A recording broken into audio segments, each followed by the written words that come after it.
విజయ్ డైరీపై ప్రభుత్వానికి ఏం అధికారం ఉంటుందని వైసీపీ నేత పేర్ని నాని ప్రశ్నించారు. విజయ్ డైరీ ఎన్నికల్లో గెలిచిన వ్యక్తిపై ఇద్దరు మంత్రులు ఒత్తిడి తెచ్చారని ఆరోపించారు. కుటుంబ సభ్యులను జైలుకు పంపుతామని బెదిరించి కేసులతో మానసిక క్షోభకు గురిచేశారని అన్నారు. ఒత్తిడి తట్టుకోలేక ఆయన గుండెపోటుతో ఆసుపత్రిలో చేరారని పేర్కొన్నారు. ఐసీయూలో ఉన్న వ్యక్తిని మంత్రులు దౌర్జన్యంగా బెదిరించి రాజీనామా చేయించారని పేర్ని నాని ఆరోపించారు. రెడ్ బుక్ పేరుతో వైసీపీ నేతలను వేధించిన టీడీపీ ఇప్పుడు సొంత పార్టీ నేతలను కూడా వదలడం లేదని విమర్శించారు. హెరిటేజ్ కంపెనీ మీద మీకేం ప్రభుత్వానికి ఏం అధికారం ఉంటది? అలాగే విజయ డైరీ మీద ప్రభుత్వానికి ఏం అధికారం ఉంటది?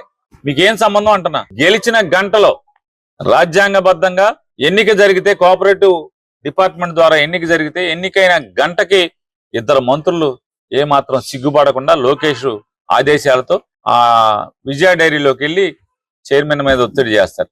ఆ ఒత్తిడికి తట్టుకో బెదిరిస్తారు. నీ కూతురుని జైల్లో వేస్తాం, నీ కొడుకుని అమెరికా నుంచి తెప్పించి జైల్లో వేస్తాం, నిన్ను జైల్లో వేస్తాం, 2-3 ఏళ్ళు జైల్లోంచి రానివ్వకుండా చేస్తాం, కేసు మీద కేసు పెడతాం, ఇంకా 3 ఏళ్ళు మేము ఉంటాం, 3 ఏళ్ళు నేను చెప్పకూడదు తినిపిస్తామని ఎన్ని బెదిరిస్తే ఆ ఒత్తిడికి తట్టుకోలేక అతనికి గుండెపోటు వచ్చి హాస్పిటల్లో చేరితే అసలు ఎంత నీతిమాలిన చర్య చూడండి.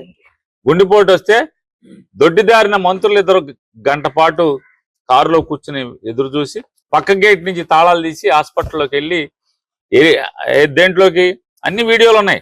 ఐసీయూలోకి వెళ్ళి బెదిరించి అరుపులు కేకలు.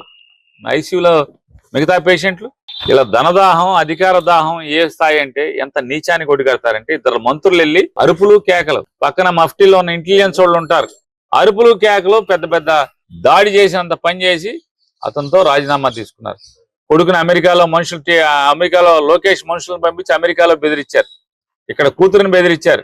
ఇవన్నీ ఎవరు చెప్తున్నారు? టీడీపీ వాళ్ళే చెప్తున్నారు. ఇవాళ గెలిచిన కొత్త నుంచి రెడ్ బుక్ పేరుతో వైఎస్ఆర్ కాంగ్రెస్ పార్టీ వాళ్ళని దాడులు చేయటం, వైఎస్ఆర్ కాంగ్రెస్ పార్టీ వాళ్ళని వేధిస్తాం, తప్పుడు కేసులు పెట్టడం, వాళ్ళ ఆస్తులు లాక్కోవటం, వ్యాపారాలను లాక్కోవటం చూసాం. అయిపోయింది. ఇవాళ పాము పిల్లలు తిన్నట్టుగా పాము తన పిల్లల్నే తింటదంటారు.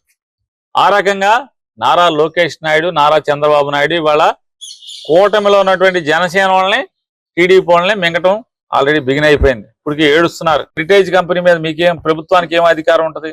అలాగే విజయ డైరీ మీద ప్రభుత్వానికి ఏం అధికారం ఉంటది? మీకేం సంబంధం అంటున్నా? గెలిచిన గంటలో రాజ్యాంగబద్ధంగా ఎన్నిక జరిగితే, కోఆపరేటివ్ డిపార్ట్మెంట్ ద్వారా ఎన్నిక జరిగితే ఎన్నికైన గంటకి ఇద్దరు మంత్రులు ఏమాత్రం సిగ్గుపడకుండా లోకేష్ ఆదేశాలతో ఆ విజయ డైరీలోకి వెళ్ళి చైర్మన్ మీద ఒత్తిడి చేస్తారు. ఆ ఒత్తిడికి తట్టుకో బెదిరిస్తారు. నీ కూతురుని జైల్లో వేస్తాం, నీ కొడుకుని